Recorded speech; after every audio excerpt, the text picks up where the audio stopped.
হে রুদ্র, আদেশ দাও বাহিরে আসার। সামনে পঞ্চচূল্লির চতুর্শৃঙ্গ আমরা দেখতে পাচ্ছি। প্রকৃতির এক অপার বিস্ময়, অবাক সৌন্দর্য,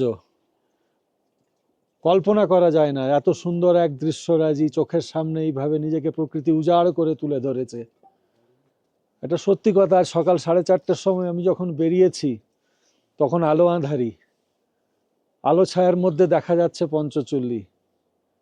এক অপার বিষয়ে আমার মনে প্রথম যে ভাবের উদ্রেক হয়েছে সেটা হচ্ছে আমি ভয় পেয়ে গেছি।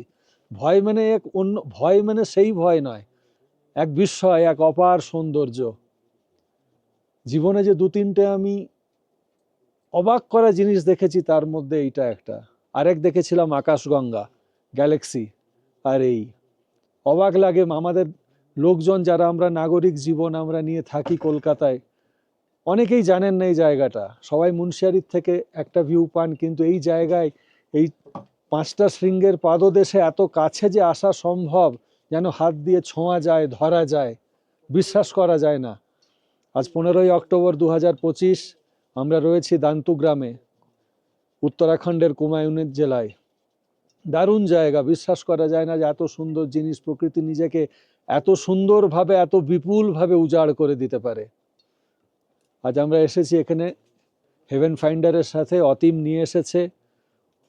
অতীম বাচ্চা ছেলের কাজ নতুন শুরু করেছে, খুব সুন্দর কাজ করছে। আমরা সবাই চাইবো এইভাবেই ও এগিয়ে চলুক, ভালোভাবে কাজ করুক, সবাইকে আরও এইভাবেই প্রকৃতির মধ্যে নিয়ে আসুক, প্রকৃতিকে ভালোবাসতে শেখাক, প্রকৃতির মধ্যে বাঁচতে শেখাক। অতীম, তুমি ভালো থেকো। Thank you, sir. Thank you so much.